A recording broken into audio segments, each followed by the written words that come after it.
Okay, we're going to turn to page 50. And I'm going to go over these problems from page 50. So number 7 says, at the ABC Electronics Store, a laptop computer was marked down 15% from its original price of $900. A store employee gets an additional 20% discount on the already marked down price. How much does the employee pay for the laptop? So first, we have to take care of the 15% discount on $900. So, two different ways to take care of that. You can, if you like, you can say what is 15% of 900, and you find out that that's 135, and you do the math. And then I do 900 minus 135, and I get 765. And then I take an additional 20% of the 765. So now I say, what is 20% of 765? And when I solve that, I find out that that is 153. So I subtract 153, and I get 612. So my final price after 2 discounts is $612. But another way that you can do this, and this is my preferred way, is if it's marked down 15%, you're really only paying 85% of it instead of paying for 100%. So I can say, what is 85% of 900? And if I put that into my calculator, I get 765. Then I get an additional 20%. So on the new price, I'm only paying 80% instead of 100. So I can say, what is 80% of 765? And I get $612. So I get the same answer, I just do it differently. Whichever method makes the most sense to you is what you should do. Number 8 says, a car dealer earns a 4% commission on all cars sold. Last month he earned $7,200 in commission.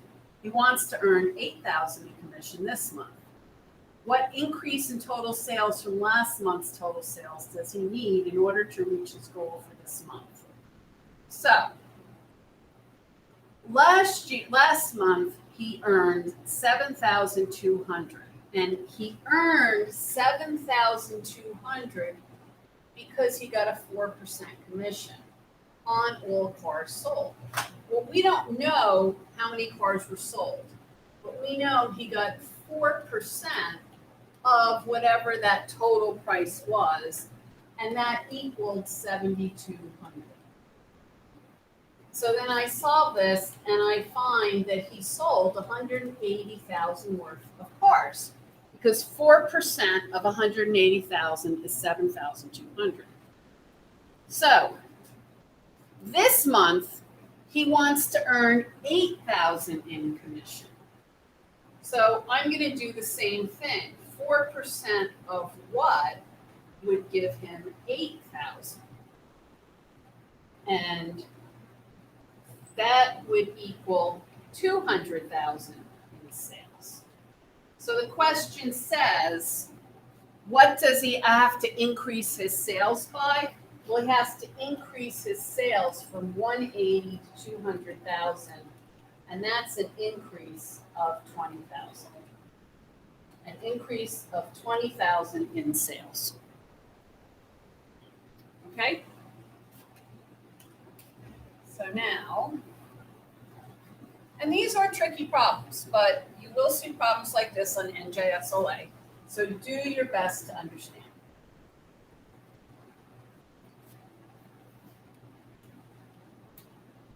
Now, number 9 says a wholesaler buys pairs of sunglasses for $5.50 each. He then marks up the wholesale cost 80% to create a retail price for his customers. Customers must then pay an additional 7% tax on the retail price. What is the total cost of a pair of sunglasses to the wholesaler's customers, including tax, rounded to the nearest penny? So, the wholesaler buys them for $5.50 each. Then he marks them up 80%. So, you could say, what is 80% of $5.50?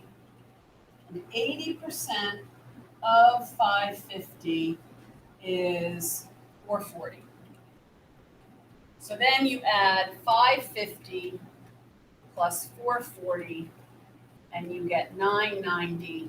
And $9.90 is the new price, and that's your with an 80% markup. Another way you could do that is if you mark it up 80%, you're really paying 180%.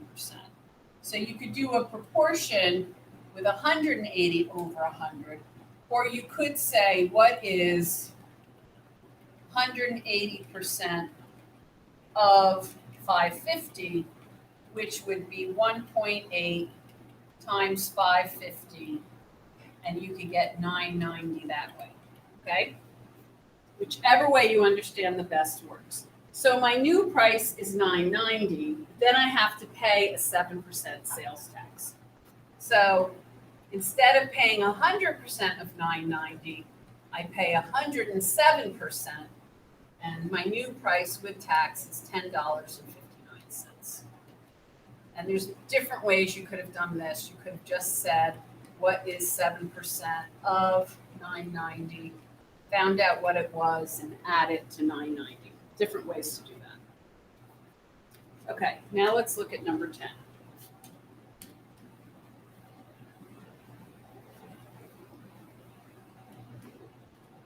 So number 10 says a real estate agent earns a commission on a house she sells. Her commission is 5% on the first $500,000, and then 6% for any amount above that. How much commission did the agent earn if she sold a house for $585? So you know she's going to get 5% on the first $500,000, and then she's going to get 6% on the remainder.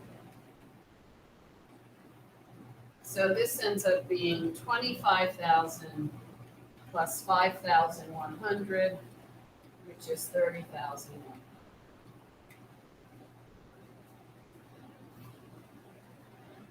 Okay. Now we're going to do one more, number 11, and we're skipping number 12. So number 11 says the price for 2 pairs of jeans is the same, $50. One pair is discounted twice. First 10% off, then 15% off. The other, you just get a discount of 25% off. Now you might think, oh, 10 plus 15 is 25, and this is 25, you're going to get the same discount. But let's see, because we're really not going to get the same discount. So for the first one, I get 10%, then 15%. For the other, I get 25%. So first, I'm going to take 10% of 50, which is $5. So I subtract 5, and I have $45. And then I'm going to do 15% of $45. So another way of saying it is, what is 85% of 45? Because if I get a 15% discount, I'm only paying 85%, and that brings us to $38.25. So I kind of did 2 different methods there. Now the next one, you just take 25% off the 50. So 2 different ways you could do this. If you get 25% off, you're really only paying 75% of 50. And when you do that, you get $37.50. Or we could say, what is 25% of 50? And we find that 25% of 50 is $12.50. And when we subtract 50 minus $12.50, we get our $37.50. So now I'm comparing the 2 prices, and you're better off getting 25% off than getting 10% off first and 15% off second. Okay? Okay, so that's the end of page 50 and the end of this video.